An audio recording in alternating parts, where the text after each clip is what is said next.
Ini kafe. Tidak ada tim bos pagi ini turun aja Pak Ustad.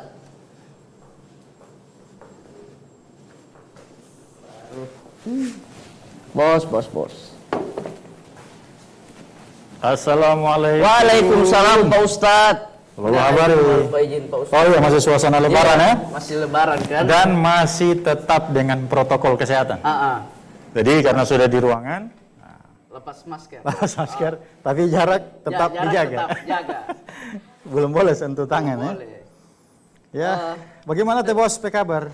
Teh bos ini dia bilang dia lagi ada problem sedikit Ustad. Jadi dia mau WA ganti dulu. Biasalah, dalam hidup itu tidak ada yang bisa lepas dari problem hidup. Ya, Iya. silih berganti. Tapi selalu yakin selalu ada jalan keluar. Iya. Tapi tema kita bukan soal problem hidup ya. Problem, iya. Ini tema hari ini Pak Ustad beda ukhuwah dan silaturahmi. Jangan lupa sapa dulu ya, sobat Iya. milenial kita ya. Assalamualaikum warahmatullahi wabarakatuh. Ketemu lagi dengan saya Upik Dodomi di acara Robusta Ngobrol bareng Ustadz.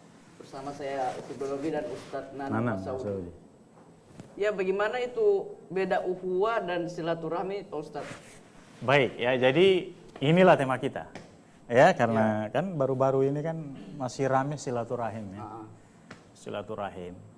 Dan kita ingin menggarisbawahi tentang makna silaturahim yang dipahami selama ini oleh masyarakat. Ya, di Indonesia itu kan ada pemahaman-pemahaman yang khusus, yang khas ya, yang dimaknai oleh orang Indonesia sendiri terhadap beberapa serapan kata dari bahasa Arab. Contoh misalnya halal bihalal. Halal bil halal. Ya, di tempat lain tidak ada, tapi ini diserap sebagai satu tradisi dan kearifan lokal di Indonesia. Ya, jadi bahasanya pun itu dikreasi sendiri oleh orang Indonesia. Orang di Arab pasti bingung ya, memaknai apa halal bihalal ini. Itu. Ya, sesungguhnya halal bihalal itu kan bisa dimaknai sebagai bentuk satu model silaturahim juga khas orang Indonesia ya. Satu bentuk ukhuwah boleh dikatakan juga, menjalin ukhuwah antara orang Indonesia, saling menghalalkan. Itulah makna halal ya pada kata halal bihalal. Demikian juga kata silaturahim.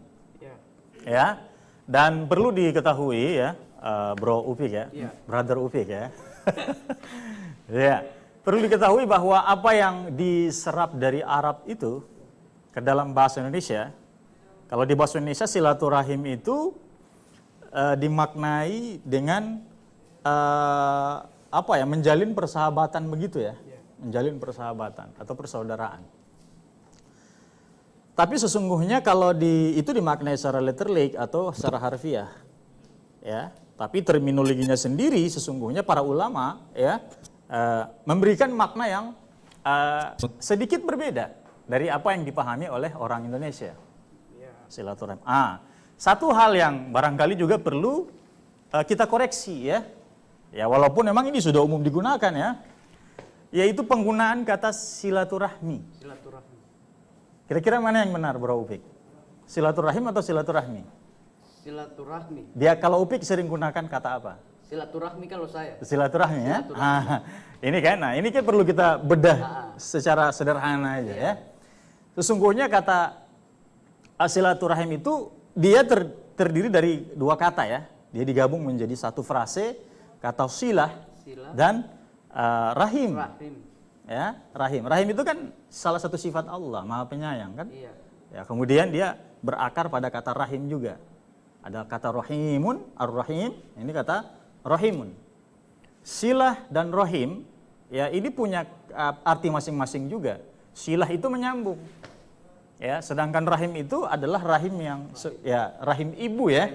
Rahim ibu. Karena namanya rahim ibu berarti apa, dijaga dengan kasih sayang seorang anak yang ada dalam kandungannya gitu. Nah, silaturahim secara terminologi diberikan penjelasan oleh para ulama sebagai usaha untuk menyambung ya hubungan kekerabatan gitu.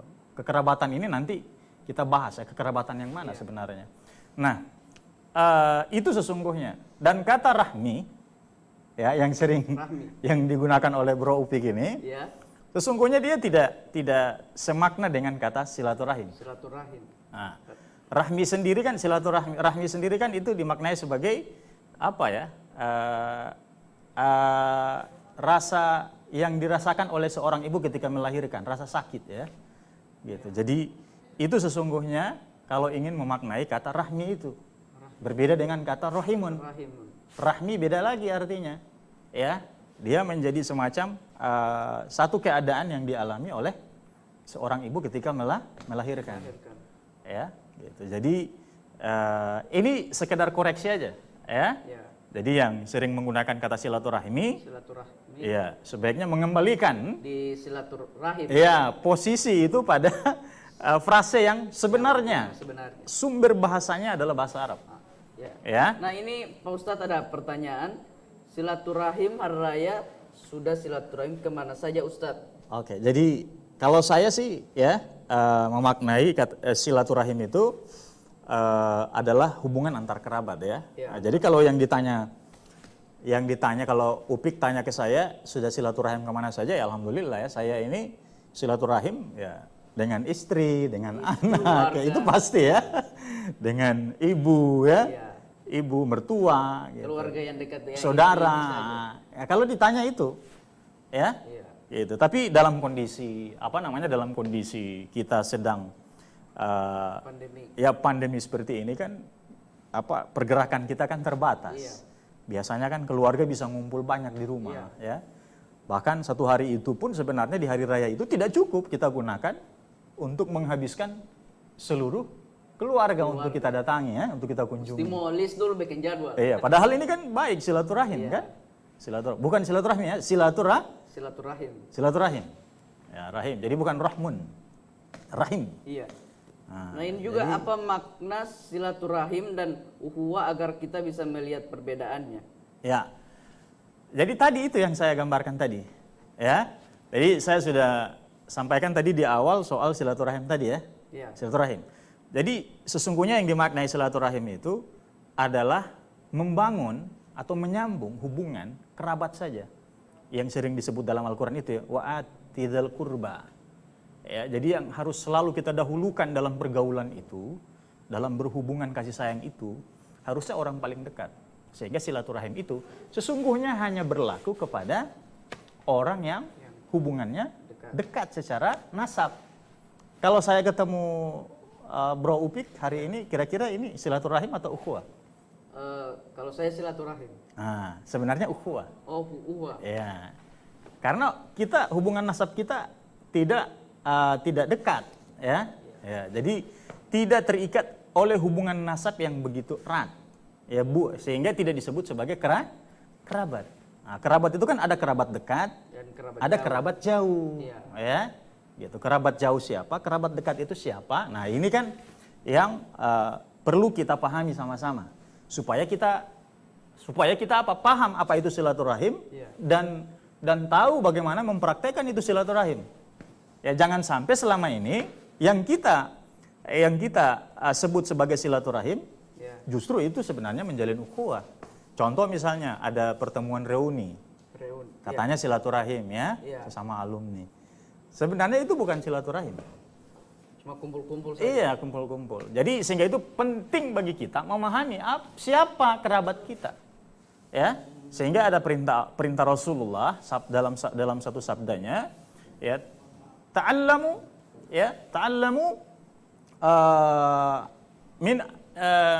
min ansabikum. Jadi pelajarilah nasabmu. Ya, pelajarilah nasabmu. Untuk apa? Ya kata Nabi, kenapa kita harus mempelajari nasab? Ya, agar kita bisa menyambung silaturahim dengan nasab yang kita pahami itu. Ya, kita harus tahu nasab kita ke atas, nasab kita ke samping, apalagi ke bawah. Jangan sampai ada yang tidak tahu anaknya siapa. Sehingga, nah ini kan bahaya ya. Itulah bahayanya kalau banyak terjadi anak yang tidak jelas bapaknya atau kelahiran di luar pernikahan. Yang seharusnya secara biologis dia senasab, tapi secara hukum dia tidak diakui sebagai anak dan ayah gitu ya. Sehingga ini kan akan mengacaukan hubungan silaturahim. Nah, itu banyak, sehingga itu kita perlu jaga nasab kita itu dengan pernikahan. Jadi mujur tebos tidak ada ini kalau tidak. Kalau tebos ada, nanti mau basuh lagi pernikahan Pak Ustadz. Soalnya dia juga cari-cari yang mau Jadi ini yang harus kita pahami dari silaturahim itu ya. Jadi ta'allamu min ansa bikum, pelajarilah nasabmu agar supaya dengan itu kau bisa menyambung arhamakum ya. Rahimmu artinya apa? Menyambung silaturahim. Nah, sedangkan yang sesungguhnya terjadi di antara kita yang tidak senasab itu sebenarnya disebut dengan menjalin ukhuwah, tidak menjalin silaturahim. Jadi harus dipisahkan karena ini nanti akan ada konsekuensi hukum, ada konsekuensi fikih terhadap pemahaman apa itu silaturahim dan apa itu ukhuwah. Gitu. Karena banyak juga aturan-aturan misalnya terkait dengan ilmu waris, terkait dengan mahram dan bukan mahram, ya, dan lain sebagainya. Ya, penting untuk mengetahui tentang nasab dan juga mempraktekkan silaturahim. Bagaimana mempraktekkan silaturahim? Karena kalau orang tidak paham ini, maka juga pasti dia tidak akan memahami apa itu yang bagaimana mempraktekkan hubungan waris. Ya, apa namanya? Hak waris ya. Hak waris dan juga satu lagi selain hak waris juga tentu saja adalah yang terkait dengan persaudaraan ya di kalangan Islam khususnya yang ada di keluarga kerabat terdekat ya. Nah, jadi itu sesungguhnya. Di luar dari itu maka itu yang dipahami sebagai ukhuwah atau persaudaraan. Kata ukhuwah sendiri itu kan ya itu berasal dari kata akhun ya. Akhun. Kalau ada yang dipanggil akhi, nah itu berarti saudaraku. Oh, kalau akhi saudaraku. Ya, kalau ukhti berarti dia perempuan. Saudariku. Ukhti ya. Kalau saudara kami akhuna. Ya, kalau ukhuwah ya berakar kata dari akhun tadi, itu adalah persaudaraan. Nah, dia menjadi isim. Ya. Kalau yang perempuan kan ukhti Pak Ustadz. Ya. Kalau yang laki-laki akhi. Nah, kalau yang ada yang setengah-setengah Pak Ustadz. Itu kacau itu, tidak ada dalam kamus. Tidak ada dalam kamus. Ini orang tahan sampai situ dulu Pak Ustadz, orang mau break rabu-rabu. Iya, siapa tahu bisa dibahas juga soal itu ya. Jangan kemana-mana pemirsa. Relax, Pak.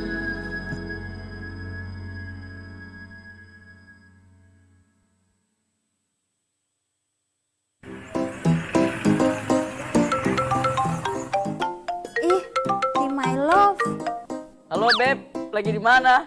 Lagi di rumah sayang. Jalan yuk. Kemana sayang? Kemana kek? Ke taman atau ke Pangimba? Males capek. Bang model Sadiki sayang Uti. Masa jalan kaki? Oh ya, naik motor lah. Masa mau naik UATO? Oh iya sayang sama gantiin ya.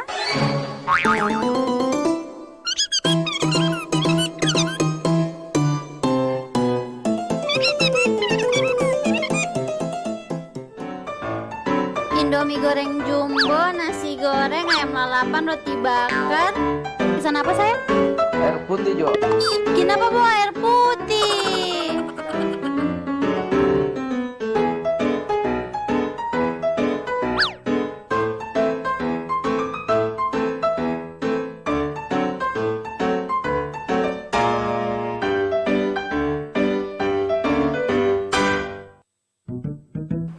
Berapa Mas? Berapa Mas? Mas. Wah, oke Allah oi buti.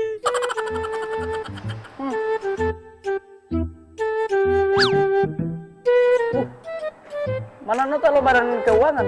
Kita tidak bayar kalau pakai ini.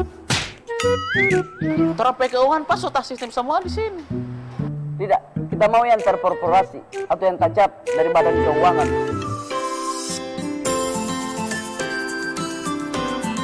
Iya benar, di badan keuangan itu selain menerbitkan nota atau bil dari badan keuangan, Apabila nota tersebut dari rumah makan, kita akan beroperasi. Selain itu, Badan Keuangan juga sudah menyiapkan aplikasi langsung yang dikelola oleh Badan Keuangan yang tersambung langsung ke server Badan Keuangan. Semua transaksi melalui aplikasi tersebut akan masuk ke laporan di Badan Keuangan. Sebagai bentuk kontribusi dalam pembangunan di Kota Gorontalo, saya mengajak semua stakeholder yang makan minum di fasilitas restoran, rumah makan, warung makan untuk mengawasi pembayaran pajak restoran dengan memintakan bukti sah pembayaran nota garing bil yang tercantum pajak restoran sebesar 10%. Saya Wali Kota Gorontalo, Martin Taha, mengajak kepada kita semua, bayarlah pajak tepat jumlah, tepat waktu untuk kemajuan Kota Gorontalo yang kita cintai.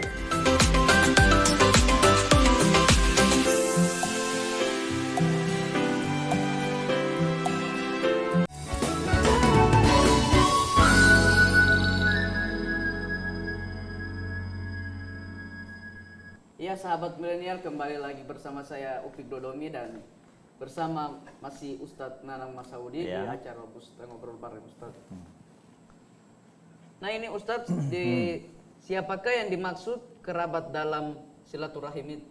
Ya, itu kan ya. Ya. Tadi karena kita ingin mempraktekkan silaturahim, jadi penting mengetahui siapa kerabat kita. Kerabat kita. Ya.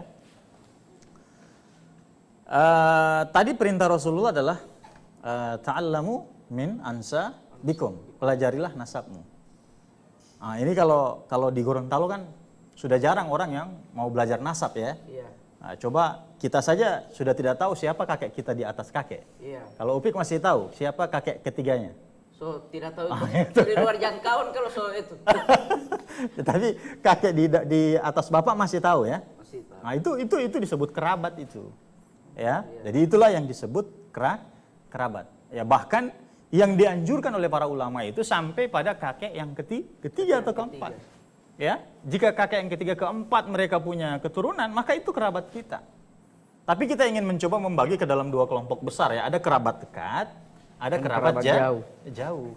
Ya, kerabat dekat ke atas siapa? Ya, bapak sampai katanya itu para ulama menganjurkan sampai ke kakek ketiga kalau masih hidup ya. Kalau masih ada. Kalau masih ada.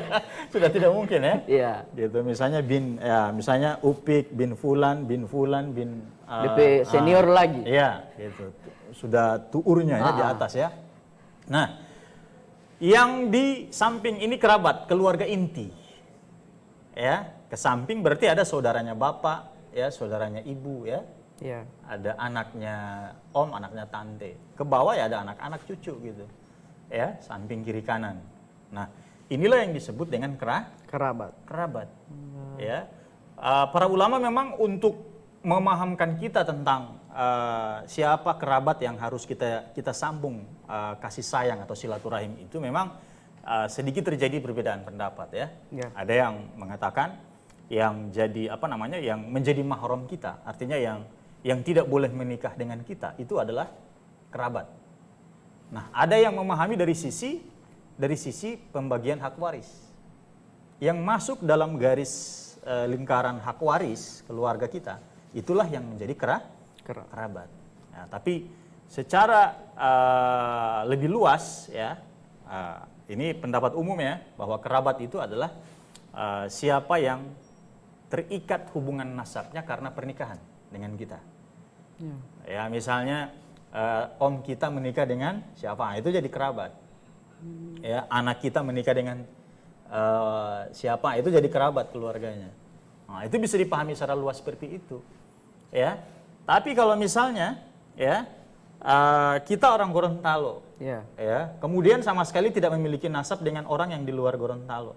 Jadi tidak ada silaturahim kecuali kalau memang kita mau pelajari nasab kita. Boleh jadi nasab kita ada orang yang punya hubungan kerabat dengan kita di Jawa misalnya, Kalimantan. Nah, maka itu kita bisa sambung silaturahimnya ke sana.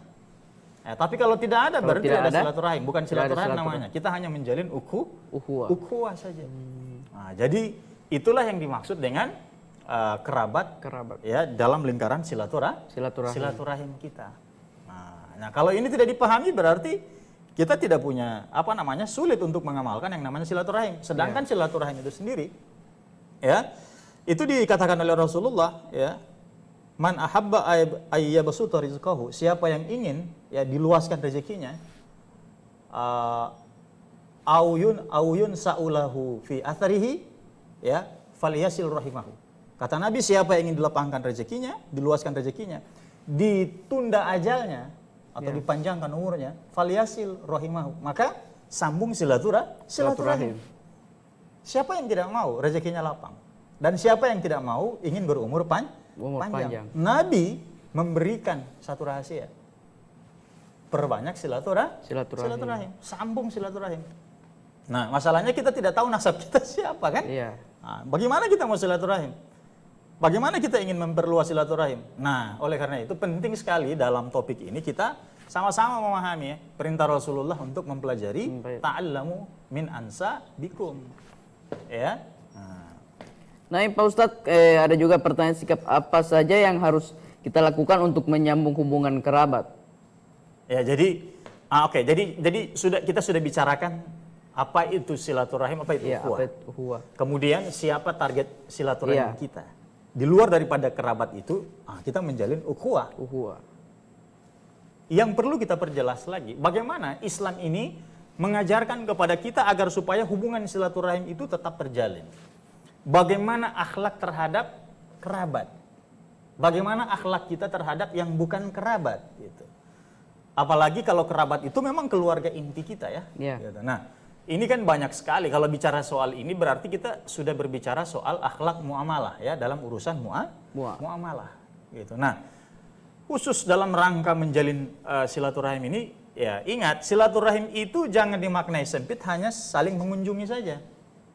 Ya, biasanya orang kan mau keluar rumah, mau kemana? Ya, misalnya mau naik tilayo, ya, mau pergi ke satu tempat, ya, mau apa, ya, mau silaturahim, ya, pati bapu, silaturahim, pati tante. Jadi silaturahim itu jangan dimaknai sempit, hanya sekedar saling mengunjungi, tidak. Terlalu sempit kita maknai silaturahim itu kalau kita hanya maknai mengunjungi saja saudara kita, tidak seperti itu.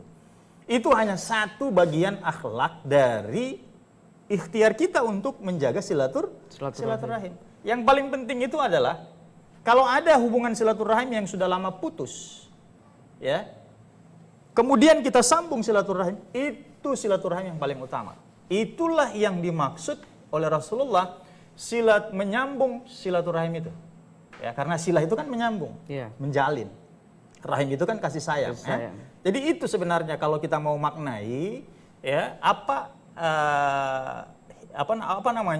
makna inti daripada silaturahim itu. Sesungguhnya Rasulullah memberi satu penjelasan dalam satu sabdanya juga bahwa hubungan yang sudah terputus kemudian disambung itulah silaturahim. Nah, itu yang paling penting, menyambung. Ya. Jadi jangan sampai kita meninggal dunia dalam keadaan kita terputus silaturahimnya. Karena ada ancamannya. Ya. Itu jadi tidak beriman orang kalau tidak menyambung silaturahim. Karena Nabi pun memberikan satu keterangan dalam sabdanya, ya. Man kana yu'minu billahi wal yaumil akhir falyasil rahimahu. Siapa yang beriman kepada Allah, siapa yang beriman kepada hari akhir, maka sambunglah silaturahim. Falyasil rahimahu, sambung rahimnya, sambung kasih sayangnya. Artinya apa memaknai ini? Orang yang memutus silaturahim, kebalikan daripada silaturahim, ya. Kebalikan daripada silaturahim itu adalah qati'ur rahim. Kalau orang yang qati'ur rahim, maka sebaliknya dia tidak beriman kepada Allah dan hari akhir. Jadi kalau ingin menghadirkan syarat daripada keimanan kita kepada Allah, tidak boleh kita memutus silaturahim. Nah, jadi kan biasanya antar keluarga, biasanya yang memutus silaturahim itu gara-gara apa? Hak waris, pembagian warisan. Ya. Biasanya juga gara-gara apa? Ya, beda pendapatan, ya, saling iri, ya, dengki. Apa? Karena Carlota. Iya, juga, lebih ya. jahat dari corona itu. lebih jahat lebih parah dari corona, ya. Gitu. Nah, itu sesungguhnya, ya. Kalau kita ingin memahami lingkaran siapa kerabat kita itu. Nah, ini juga apa maksud dipanjangkan usia dalam hadis Nabi tersebut? Nah, yang tadi saya sampaikan, ya. Siapa yang ingin dipanjangkan usianya? Man ahabba, ya, man ahabba, siapa yang suka, ya, ayyabasuta lahu rizqahu, siapa yang suka dilapangkan rezekinya, wa yunsa'a lahu fi atharihi, yang suka dilapangkan rezekinya dan dipanjangkan usianya atau ditunda ajalnya. Ini kan kalau kita maknai secara hakiki, ya, kita maknai secara hakiki, memang agak aneh juga ya, seperti tidak bersesuaian dengan firman Allah terkait dengan ajal. Karena ajal tidak bisa dimajukan, tidak bisa dimundurkan. Sebagaimana dalam Al-Quran ya, walikulli ummatin ajal fa idza jaa ajaluhum la yastakhiruna sa'atan wa la yastaqdimun. Jika waktu kematian satu umat, ya, seseorang sudah datang, maka tidak bisa diakhirkan, tidak bisa ditunda-tunda, tidak bisa juga dimajukan. Tapi kenapa Nabi memberikan satu sabda, satu ajaran kepada kita, kalau ingin usia kita dipanjangkan, kalau ingin ajal kita ditunda, maka sambunglah silaturahim. Ya, sambung silaturahim. Nah, ini dibagi pandangannya oleh para ulama menjadi dua. Bisa dipandang secara hakiki atau secara kinayah atau kiasan. Kinayah atau kiasan. Ya, jadi secara hakiki bisa, ya, sebenarnya orang itu bisa dipanjangkan usianya karena Allah berkuasa atas segala sesuatu. Allah bisa menghapus satu takdirnya mengganti takdir lain. Itu kuasa Allah. Ya, boleh jadi seseorang itu dipanjangkan usianya. Sebagaimana pernah dikisahkan, ya, Nabi Ibrahim itu pernah didatangi oleh seorang temannya, laki-laki, mengundang Ibrahim untuk menghadiri pernikahannya. Pernikahannya itu besok, beberapa hari lagi ya, katakan beberapa hari lagi. Kemudian setelah temannya ini pulang, Nabi Ibrahim didatangi oleh malaikat Jibril, mengabarkan tentang kematian laki-laki itu sudah dekat. Ya, dan pesankan ke dia, wahai Ibrahim, percepat pernikahannya. Ya, tapi karena Nabi Ibrahim tidak mau membocorkan rahasia langit, ya, sehingga pemuda ini tidak disampaikan kabar dari malaikat Jibril, yang sebenarnya sudah ada tanda-tanda kematian anak muda ini. Apa yang terjadi? Nabi Ibrahim biarkan sajalah, ya, pasti dia tidak akan menikah kalau memang takdirnya itu. Apa yang terjadi? Pada saat hari pernikahan itu, Nabi Ibrahim mendatangi laki-laki ini masih dalam keadaan sehat dan dia sedang menikah. Kemudian ditanyalah, apa yang terjadi denganmu? Aku ingin sampaikan satu rahasia, sebenarnya kamu itu sudah dikabarkan akan meninggal dunia sebelum pernikahan kamu, wahai sahabatku. Tapi kenapa engkau masih hidup? Barulah dia sampaikan, dia itu punya satu makanan, kemudian separuh makanannya itu diserahkan kepada pengemis yang minta. Ya, ini berbicara soal sedekah ya. Kalau kita hubungkan dengan sebenarnya usia juga bisa dipanjangkan. Ya. Jadi betapa luar biasa, ternyata Allah pun bisa menghapus, ya, satu takdir dengan mengganti dengan takdir yang lain. Orang yang rajin bersilaturahim, ya, kadang-kadang kalau kita perhatikan usianya panjang-panjang ya. Iya. Gitu. Dan itu dilapangkan rezekinya. Bisa juga, ya, orang tersebut, ya, itu bicara soal usia. Secara kias bisa dimaknai orang tersebut boleh jadi usianya pendek. Ya. Orang yang jarang silaturahim, walaupun secara fisik usia biologisnya itu bisa sampai 70 atau 100 tahun katakanlah, tapi di mata Allah usianya itu tidak sampai 1 tahun. Karena mungkin hanya 1 tahun dia beramal, setelah itu dia isi dengan kejahatan dan kemaksiatan. Dan itu orang yang usianya pendek. Tapi ada orang yang usianya hanya 30 tahun, tapi di 30 tahun usianya itu 20 tahun diisi dengan berdakwah, diisi dengan nuntut ilmu, diisi dengan banyak kebaikan, sehingga pahala yang dia dapatkan sama dengan pahala orang yang usianya 100 tahun. Boleh jadi secara kinayah dimaknai seperti itu. Ada bahkan yang sudah meninggal di usia 25 tahun, tapi 100 tahun setelah dia dikuburkan, pahalanya masih mengalir. Masjidnya masih berdiri kokoh. Panti asuhan yang dia bangun masih digunakan. Ilmu yang dia sebarkan masih diamalkan. Berarti apa? Lebih baik orang yang usia fisiknya pendek, ya, tapi pahalanya terus mengalir, daripada orang yang 70 tahun tapi tidak ada pahala. Yang ada hanya kebanyakan dosa. Boleh jadi Allah akan mengilhamkan dia untuk banyak berbuat kebaikan. Nah, dilapangkan rezekinya juga bisa dimaknai seperti itu. Iya. Ya, orang yang barangkali hanya bersedekah satu liter beras. Boleh jadi 1 liter beras ini akan menyebar ke lambung-lambung penghafal Quran dan menempel di satu bagian tulangnya, dan seumur hidup ya tulang itu akan menjadi penyangga para penghafal Quran. Pahalanya juga dapat dari situ. Ya, jadi orang mau tahan di situ lagi Pak Ustadz. Oke, Orang tahan mau dulu break ya. dulu. Ya, akan kembali saat lagi.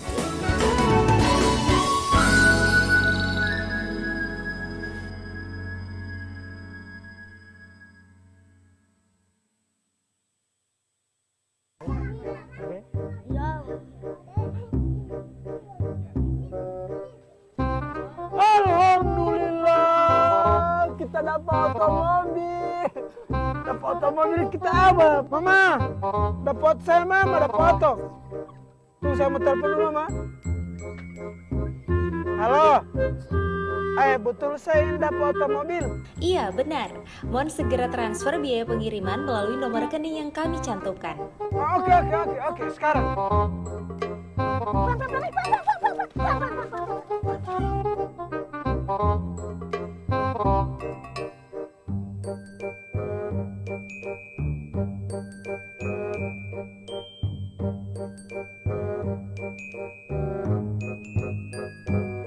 Halo. Maaf, nomor telepon yang Anda tuju terbuat dari batu. Mohon periksa otak Anda. Wih, mau dapat akal kita ini. Oh, Mama, kita dapat akal, Mama. Orang ada akal di telepon kita.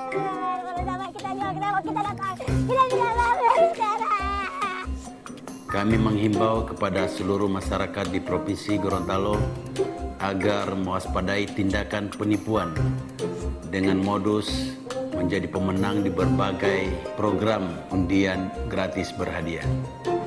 Bapak-bapak dan ibu-ibu, orang semua bersaudara, berarti saudara-saudara kita yang berada di Palu itu memang saudara kita yang sesungguhnya. Kita tentunya harus bisa membantu mengulurkan tangan kepada saudara-saudara kita yang telah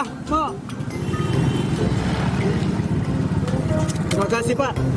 Pemerintah tahu ini Pak, kumpul sumbangan begini? Yo, pemerintah tahu tuh orang.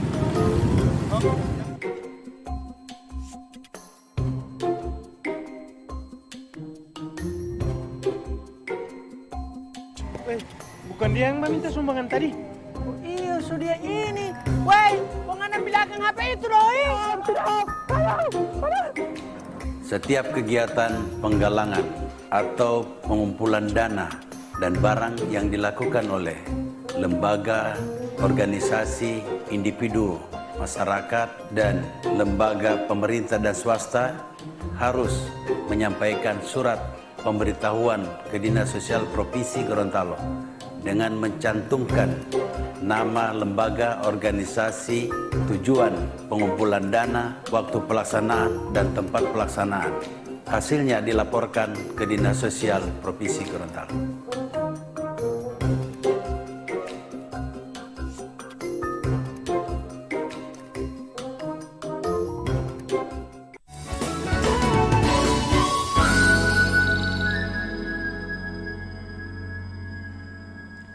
Ya, sahabat milenial, masih bersama kami di acara Robusta Ngobrol Bareng Ustadz. Bersama saya Upik Dodomi dan masih bersama Ustadz Nanang Masaud. Ya, ini Pak Ustadz, seperti apa sikap ukhuwah di dalam Islam? Ya, jadi makasih ya sobat milenial di manapun berada yang sedang menyaksikan. Kita ingin memahami bahwa ukhuwah dan silaturahim itu berbeda. Nah, sehingga barangkali akhlaknya pun sedikit berbeda. Kalau terhadap kerabat itu silaturahim, itu diperintahkan kita untuk selalu menjaga, ya, menyambung. Kemudian kita senantiasa untuk saling mengunjungi, ya, dan tentu saja senantiasa untuk menjaga perasaan, ya. Dan secara umum, ya, Nabi menganjurkan kita ini sebenarnya tidak perlu repot-repot ya bagaimana berakhlak terhadap sesama ya Muslim ya. Karena Nabi sudah memberi contoh ya pada sikap-sikapnya. Bagaimana Nabi mempersaudarakan antara sesama Muslim, antara kaum Ansar dan Muhajirin. Nabi mempersaudarakan suku Aus dan Khazraj di Madinah yang setiap tahun selalu berperang, bahkan puluhan kali berperang. Padahal tinggal sama-sama di Madinah. Tapi begitu datang Islam, Rasulullah mempersaudarakan mereka. Begitupun dengan Ansar dan Muhajirin. Ya. Nah, oleh karena itu kita sebagai Muslim wajib untuk mendamaikan kalau persaudaraan ini terancam, persaudaraan ini rusak, ya, oleh salah satu pihak misalnya. Nah, untuk menjaga ukhuwah itu tetap harmonis, maka kita perlu menghidupkan akhlak-akhlak terhadap sesama Muslim. Sesungguhnya kalau kita lihat ya, kita harus penuhi hak-haknya misalnya. Yang sesungguhnya di agama lain itu tidak ada akhlak-akhlak seperti ini. Ya, misalnya contoh ya, kita punya kewajiban ya sebagai Muslim untuk menghibur ketika saudara kita berduka. Ya. Contoh misalnya pernah kita bahas pada beberapa episode yang lalu, kalau saudara kita bersin, maka kita doakan dia. Ketika dia ucapkan alhamdulillah, kita doakan yarhamkallah. Ya, kemudian dia balas wa yahdikumullah. Ya, wa yuslih balakum, itu doa kita yang terakhir sebagai penutup. Ya, kalau dia minta nasihat, kita nasihati. Kalau dia punya aib sebagai saudara, ukhuwah, menjaga ukhuwah, kita tutupi aibnya. Ya. Ketika dia mengalami keterpurukan, ya kita hibur dia. Dia sedih, kita hibur dia. Ya. Ada yang paling sederhana agar supaya bisa hadir rasa cinta. Apa itu? Kata Nabi, afsus salam. Saling memberi salam. Karena di salam itu ada doa. Dibayangkan 3 doa yang terkandung dalam salam, ya. Keselamatan, kita didoakan supaya selamat, kita didoakan supaya mendapatkan kasih sayang Allah, rahmat, dan kita didoakan supaya hidup kita penuh dengan keberkahan. Masya Allah. Ini kan akhlak berukhuwah yang memang diajarkan dalam Islam ya. Gitu. Dan banyak lagi sebenarnya ya. Kita bisa tunjukkan bentuk akhlak-akhlak kita terhadap saudara kita. Dan ada larangan-larangan. Ya. Misalnya Nabi melarang kita untuk apa? Ya. La tahasadu. Jangan kita iri dengki. Tidak boleh mendengki saudara. Ya. Kemudian Nabi juga melarang kita supaya untuk tidak la tabaghadu, jangan saling membenci. Ya. Kemudian juga Nabi melarang ya? La tanajashu. Ya, jangan saling membohongi, berdusta. La tadabaru, jangan saling membelakangi. Ya, kalau kita ketemu ya harus berhadapan-hadapan. Kalau bicara memang seluruh badan harus menghadap ke dia. Ya, karena biasanya orang saling membelakangi biasanya saling marah-marahan ya. Marah-marah, iya. Nah, baku boyo istilahnya. Nah, jadi itu akhlak-akhlak yang harus banyak sekali sebenarnya akhlaknya ya. Nah, ini Pak Ustadz, bagaimana cara mendamaikan orang mukmin yang berselisih? Oke, jadi ini perintah wajib ya. Kita sebagai mukmin, kalau lihat saudara kita berselisih, kita wajib mendamaikan. Itu juga yang dicontohkan Rasulullah. Ya, ketika Abdurrahman bin Auf itu berselisih dengan Khalid bin Walid, ya, ditegur dua-duanya kalau salah, ya, kemudian dinasihati kedua-duanya untuk saling menghargai. Ya, tergantung kemampuan kita. Kalau perselisihan misalnya masyarakat itu di di bidang fikih misalnya mereka berselisih terhadap satu perkara agama, maka sebaiknya yang mendamaikan adalah orang yang memahami masalah agama. Ya, misalnya yang mereka perselisihkan adalah masalah waris, maka yang memahami soal waris harus mendamaikan. Ya, karena perintahnya innamal mu'minuna ikhwatun fa aslihu baina akhwaikum. Sesungguhnya orang-orang beriman itu bersaudara. Maka perintahnya apa? Fa aslihu, islahkan. Apa itu islah? Islah itu adalah damaikan di antara mereka berdua. Wattaqullah, dan bertakwalah kalian kepada Allah. Ya, supaya kalian beruntung. Nah, jadi bagaimana cara mendamaikan? Kita sudah lihat bagaimana contoh Rasulullah mendamaikan antara Khalid bin Walid dan juga Abdurrahman bin Auf. Bagaimana Nabi menjadi penengah di antara suku-suku Quraisy ketika mereka hampir berperang hanya gara-gara ingin memindahkan Hajar Aswad. Nabi caranya Nabi adil ya? Menerapkan keadilan. Dibentangkan sebuah kain, diletakkan di situ Hajar Aswadnya, kemudian setiap kepala suku memegang ujung-ujung kain dan memindahkan Hajar Aswad, dan Nabi meletakkannya di tempat Hajar Aswad itu. Damailah mereka, peperangan tidak terjadi. Ya. Jadi begitu ya, kita harus lihat posisi kita, tidak boleh memihak ya. di antara dua saudara yang saling berselisih. Beri mereka harapan, ya, harapan-harapan yang insya Allah bisa membesarkan hati mereka. Kabarkan mereka tentang janji-janji orang yang lebih dulu memaafkan, mereka pahalanya lebih besar.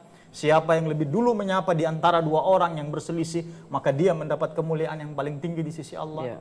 Ya, dan kemuliaan itu adalah ketakwaan. Dan ciri ketakwaan itu adalah orang yang suka menyambung silaturahim dan suka memaafkan. Ya, ini kita ke pertanyaan yang ke-10 Pak Ustadz. Bagaimana cara membina hubungan silaturahmi dengan saudara yang sudah tidak seagama? Oh, jadi ini kalau tadi seagama penjelasan kita. Kalau ini ada pertanyaan, bagaimana kalau hubungan itu sudah tidak seagama? Kan biasanya kadang ada saudara tapi yang satu sudah murtad. Nah, ini kan membingungkan juga ya. Gitu. Sebenarnya tidak ada kebuntuan dalam agama kita. Semua dalam urusan muamalah itu sudah diatur begitu lengkap dalam Al-Qur'an dan sunnah Rasulullah SAW. Jadi kita tidak boleh memutus ukhuwah itu. Ya, kalaupun memang sebagai saudara kandung tidak putus. Ya, karena itu hubungan biologi, itu hubungan saudara, ya. Satu kandung misalnya. Tapi yang satu sudah berbeda agama. Maka tetap jalin hubungan sama manusia. Itu yang disebut dengan ukhuwah insaniyah. Hak-hak dia sebagai manusia harus tetap kita hargai. Hak-hak dia bertetangga harus kita hargai. Hak-hak dia sebagai misalnya pelaku jual beli harus kita hargai. Berjual beli dengan mereka boleh. Bagaimana kita menunjukkan akhlak terbaik? Beri mereka hadiah. Ya. Tahadau, ya. Salinglah kalian memberi hadiah. Niscaya kalian akan saling menyayangi. Bisa juga itu sebagai untuk membujuk dia. Ya, boleh dia dinasehati. Kalau dia misalnya masih bandel, menghina agama kita dan sebagainya, boikot saja. Nah, itu kira-kira tindakan yang paling paling keras ya terhadap saudara yang sudah tidak seakidah. Ya, ini Pak Ustadz yang terakhir, apa pesan dan harapan di ujung pertemuan kita hari ini? Ya baik, jadi saya berharap ya kepada seluruh sobat milenial agar supaya benar-benar mendudukan ya perkara-perkara dalam urusan muamalah kita ini pada posisi yang tepat. Ya, jadi kalau ukhuwah, ya ukhuwah, karena ada syariat-syariat tersendiri yang mengatur terkait dengan persoalan ukhuwah itu. Contoh misalnya bicara soal akhlak hubungan muamalah. Ya, kita diharapkan bisa menunjukkan sikap itsar. Apa gitu sikap itsar? Mendahulukan saudara kita. Ya, karena kalau dia seiman dengan kita maka ini saudara paling dekat. La yu'minu ahdukum hatta yuhibba li akhihi kama yuhibbu li nafsi. Tidak beriman kamu sampai kamu mencintai saudara kamu sebagaimana kamu mencintai diri kamu sendiri.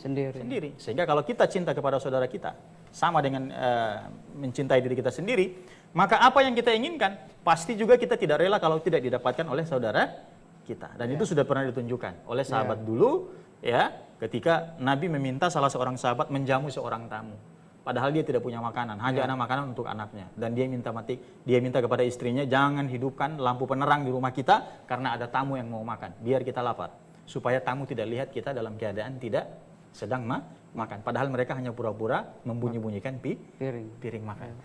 Ya, itu ikhsar ya. Dan kita berharap semoga sobat milenial senantiasa dapat menyambung silaturahim yang sudah putus, karena insya Allah ini ada kabar yang gembira bahwa orang yang menyambung silaturahim insya Allah terjamin mereka, keimanan mereka terjamin, dan insya Allah tidak akan tersentuh oleh api neraka. Karena orang yang memutus silaturahim, kata Nabi apa? La yadkhulul jannata qati'ur rahim. Tidak akan masuk surga orang yang qati'ur rahim, memutuskan silaturahim. Oke, jaga silaturahim di antara kerabat kita dan kita jalin ukhuwah kepada saudara kita seiman. Jaga ukhuwah insaniyah kepada mereka yang tidak seakidah. Jadi agama ini betul-betul sempurna, mengajarkan kita tentang begitu banyak akhlak untuk menjalin silaturahim dan ukhuwah. Demikian. Jadi sahabat milenial, demikian cara dari Robusta, itulah pesan dan kiat dari Pak Ustadz Nanang Masaudi. Jangan lupa saksikan Robusta Selasa, Rabu, Jumat 4:30 sore di Mimosa TV. Assalamualaikum.